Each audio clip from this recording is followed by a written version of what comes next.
in the hood with it. Welcome back to the Collective Clips, where you already know we get it in. But before we get it in, let's hit that like and subscribe button. Ding!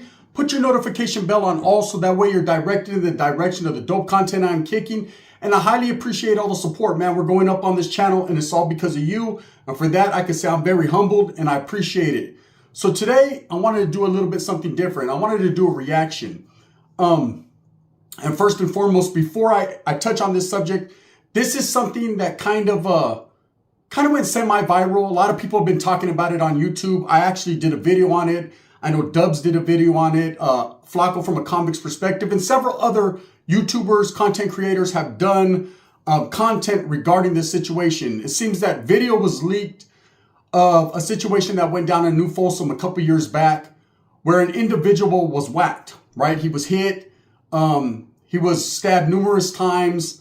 And it was an unfortunate situation. You know, there's been a lot of different rumors circulating about this exact situation. Now, they got the alleged individuals who did this. It was on camera. It was filmed. It was pretty blatantly done right out in the open in the day room in New Folsom Prison. And, you know, I wondered, what led up to this and what was the reasoning behind this? You know, there was a lot of rumors circulating that it was, it had to do with a guy having bad charges or being involved in something he wasn't supposed to be involved in. But what it pretty much comes down to, from everything that I'm seeing and hearing, is that it was basically gangbanging. You know, individuals from the other side, the non-active side, but are still active in their own rights, decided to do this movida, decided to do this pegada, to remove this guy. And it was basically allegedly a gangbanging issue. Rivals being put in the day room together. This type of shit happens. Now, there's been a lot of questions into was the CDC aware a situation like this could go down? Were the cops, the COs that were actually on duty, were they involved in this situation? Now, subsequently, since this situation has happened, two of those officers who witnessed this, both of them are dead. One of them due to an overdose, another one due to self-inflicted unaliving himself. So that's kind of mysterious in its own right. But what's even more mysterious is why this situation was allowed to take place in the first place. You know, in a security housing unit or an ad seg, the whole, you would think that's when, security should be heightened. That's when they should be keeping individuals separately, placed in cages. But for whatever reason, this was something new to me. They decided to just put belly chains and chain these guys to what looked like desks, concrete desks. And of course, cuff keys came into play. You know, anyone that's ever did a righteous amount of time will tell you, one of the first things a guy does is make a fishing line, a cuff key, starts cutting down his desk or his bed for a piece, weaponry, especially when you are on a 4 or a 3 yard. People are going to be prepared. It's just what it is. So anyways, in this situation, like I said, there was a lot being spoken on about this. And since the video has surfaced, a lot more people are talking about it. You know, I was able to see the unedited version, because in the version that I showed, you can't show too much viciousness or violent acts on YouTube. That's just the rules and regulations of YouTube. They'll shut you down. It was just a little too graphic, but I did get a chance to see the unedited version. And again, I won't play that for you guys. That's just a little too vicious. It takes a different type of individual to do what these guys did to this youngster, this kid. Now, again, from what I'm hearing and what you're about to hear, it was done simply because rivals were placed in the same area and he was rocked to sleep. He was thinking it was all good. He was told it was all good numerous times, but it wasn't all good. These individuals cold-bloodedly calculated this and carried out this crime. This is a tragic ending to a youngster who basically found himself involved in the rival gang. And, prison politics are still prison politics no matter what side you're on, whether it's the active side, general population, or the SNY side. It still can get funky. It still can get real, and it definitely does. That's what I tell people, and I've told people, just because someone's on the other side doesn't mean that they don't know, they forget how to use weaponry, or they forget, where they come from. They might not be still affiliated with, their gang of the past, but a lot of these guys find themselves clicking up with new gangs, dropout gangs, or whatever label you want to put on them. And they get busy. They stand 10 toes down for what they believe in. And that's just what it is. I'm not here to condone it or glorify it, but it's a sick reality, but it's a reality. And that's just what it is. Now, this individual who you're going to hear speaking on this tape is an individual known as Cody Taylor, Monster from Chiques, Monster from the 805 area. And, you know, he trips me out because when I hear Chiques, the 805, I automatically think the Sur, the Southsiders, Southerners, Southern California. You know, the Central Coast area, Santa Barbara, the 805, you know, I think Bakersfield, Santa Maria, you know, Oxnard, Chiques, Ventura, all that area. But this guy was part of the Northern Riders, or Nuestra Cosa, which is an offshoot or their own sect of the Northern Riders. You know, so I know that the Northern Riders were at one point allowing Southsiders to become involved in their group.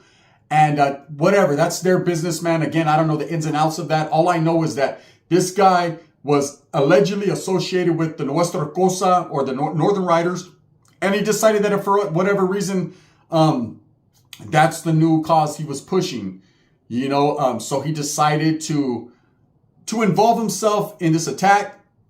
And, you know, I found video, audio of him actually describing from a bird's eye point of view, from an actual attacker's point of view, what exactly happened. Now, I've never seen a pegada this vicious besides, you know, being on certain yards, up close and personal. I think I've seen 2 or 3 that were just too violent to describe. And then, of course, we all seen the Troy Kell incident, which was fucking vicious.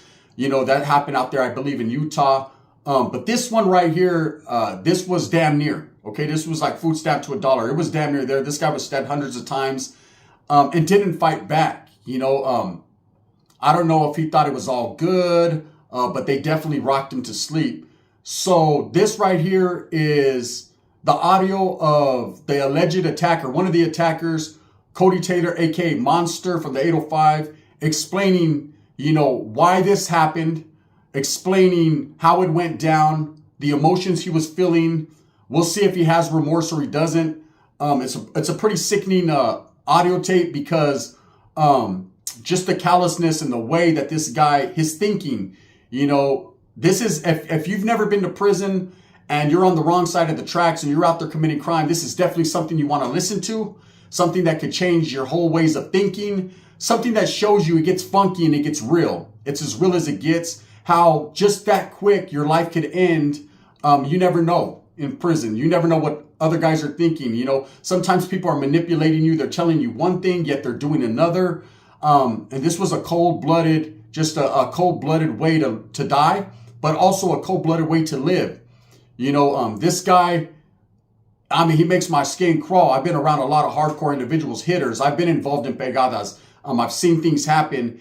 And the way that this guy talks, he's done. He's gone. He got those black eyes. No, not the black eyes that Diddy has, Meek Mill having. I'm talking about real black eyes, darkness, Michael Myers shit. So I want you guys to listen to this and heed the word, man, because this is real. This is how it goes down. This, again, is Cody Taylor, Monster, in his own words, describing why the incident took place, what happened during the incident, and the immediate aftermath. Now, another cold part before we get into the video, the audio, is that this individual, while he made this audio, was still fighting the case. On why he would mention names or do what he does, I guess that's the I don't give a fuck attitude, not caring. Now, again, I want to say one more thing. This audio, you know, I got from a convict's perspective, from Flacco. The full audio, the full video is on his channel, A Convict's Perspective. Make sure you tap in. I wanted to react to it because I believe it's relevant to what's going on now with this video circulating. Again, man, if you want to see the full video, the original full video, man, again, I'm just reacting to it.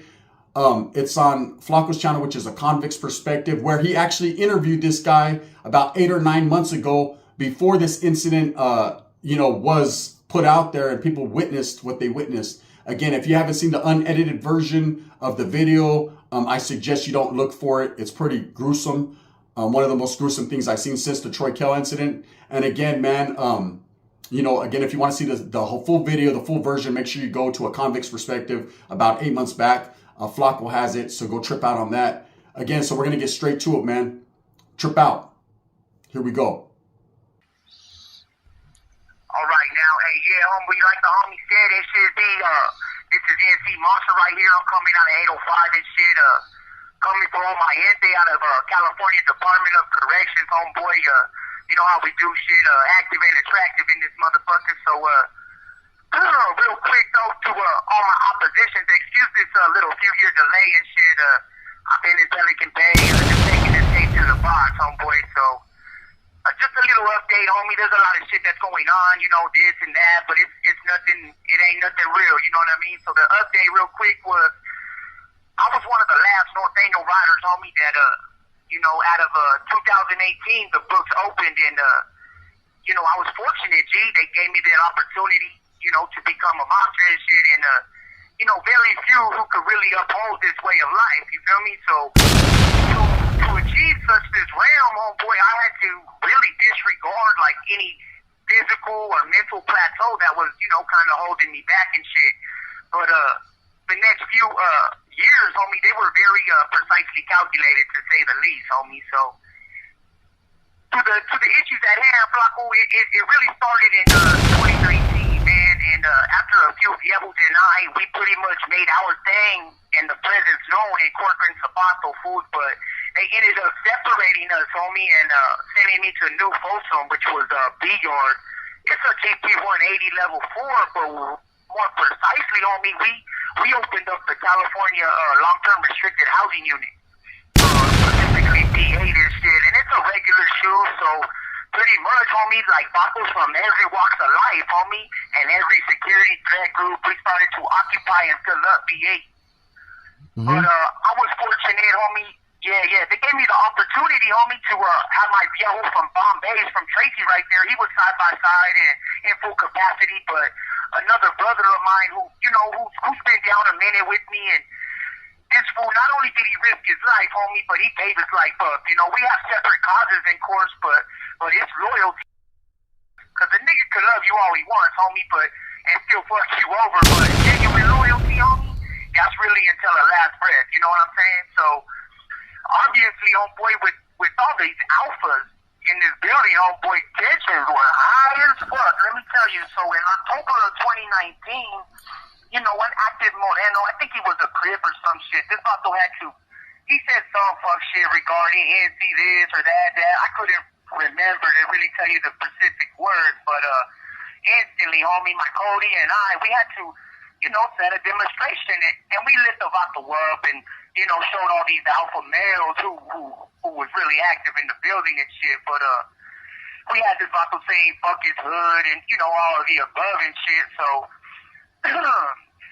me and my Cody and my Yahoo dog, we started to orchestrate the next demo, homie. And before I get into any of the real details, there's a few aspects that really need to be presented, homie, just to clear up some shit. So my Cody, homie, that's my blood brother. I'm gonna leave his name out of this shit just due to I've yet to inquire just how he feels about this open line of communication and this channel, you know, of the media or whatnot. So, and I'm currently unaware of the Vato's court status, so just out of respect, but my goon is a savage, bro, and to all the real G's out there, you know who he is, homie. And more importantly, for NC, bro, we ain't never will be clicked up with anybody. We do our thing, homie, and that's period. You know what I'm saying? So, my Cody, he did his full participation for him and his gente and his loyalty to me. You know what I'm saying? But it should be noted, homie, that this couldn't have transpired without, you know, calculated moves by all three of us. Pierre Bombays and my Cody. But last but not least, homie, I must address this vato, Mr. Green, homie. This fool decided to become state evidence, homie, and not only did he not participate in any capacity, bro, he became the district attorney's most credible informant, you know what I mean? And he attempted to take responsibility and whatnot, and, you know, but this Moreno, bro, all this fool did was stay in his cell and, you know, hold our shit, bro, because we had to pass customs, you know? Yeah. But all those dozens of documents, homeboy, in multiple interviews, bro, that shit's all on rat facts, you know what I mean? Dude's a clown, homie. So as we prepare, homie, we first wanted these oppositions. We wanted them to get comfortable, you know what I mean? So we gave them our palabra that NC ain't gonna bust, no nigga ain't cuss, or NC ain't gonna do this, or we could have separate day rooms, all that shit. But to bait a tuna fish, homeboy, we really had to be patient, and take it real slow. So as weeks passed, homie, we extended our grace, a little bit more, put some top ramen, put some Folgers on the line, just made them, just made them feel comfortable, homie, put all that shit on the hook and shit. But as the second month rolled in, bro, we had to create a real mob diversion, which street he's coming from Kearns Valley, the security threat group block, and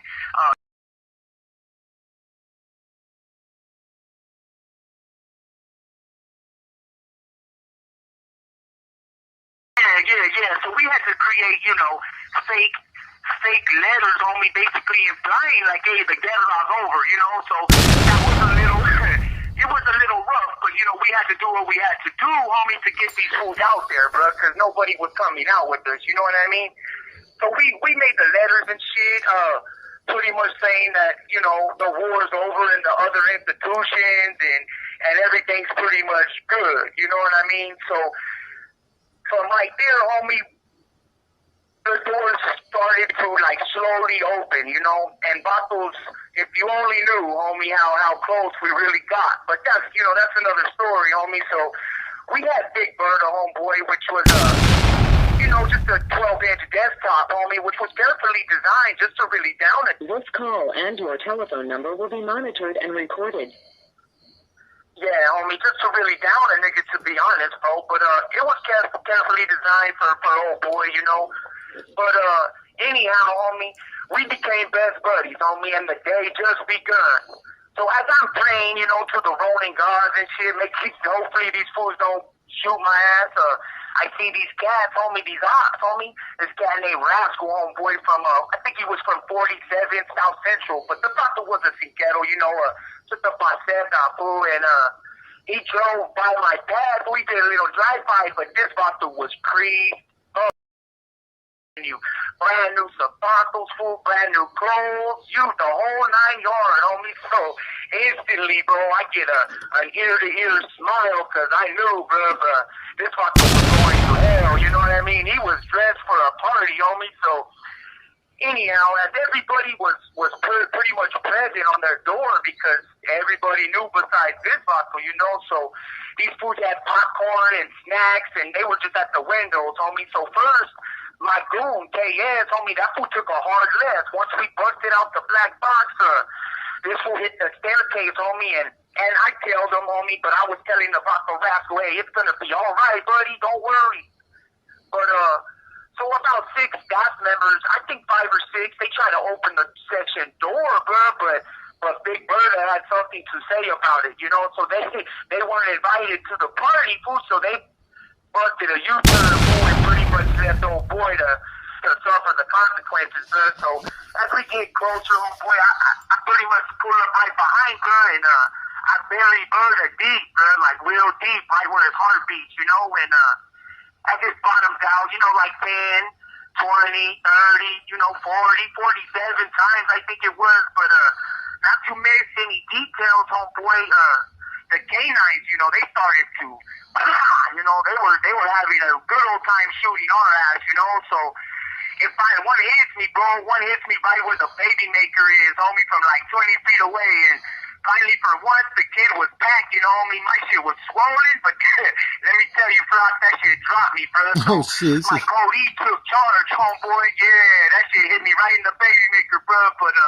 my Cody, he took charge, homie, and decimated the remainder of Bro's little heart, and as the mini starts to rack, these fools are racking the mini by now, homie, and we start hiding behind the plexiglass, but the shit's sticking up out the vato's neck, bro. So as we're, we jump out of the plexi, whack, and then we go back as the vato reloads, and go back and forth, and I'm telling my Cody, hey, fool, hit that vato where his heart beats, homie. So finally, fool, we snatched the nigga's soul, bro. It's over, and but Big Bird, that shit ain't in my hand, homie. So by now there's no more shooting going on.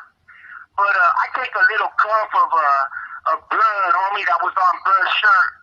And I had to do it for the cameras, homie. I had to, do the little Aztec war paint on my face and my Killer Cody's face, homie, with the little blood shake, And, but we just getting started, homie. So, as we're out there, homie, we out in the day room and shit. We pretty much just try to hold the motherfucker hostage, homie, because to be honest with you, we held it hostage for like another 14 minutes.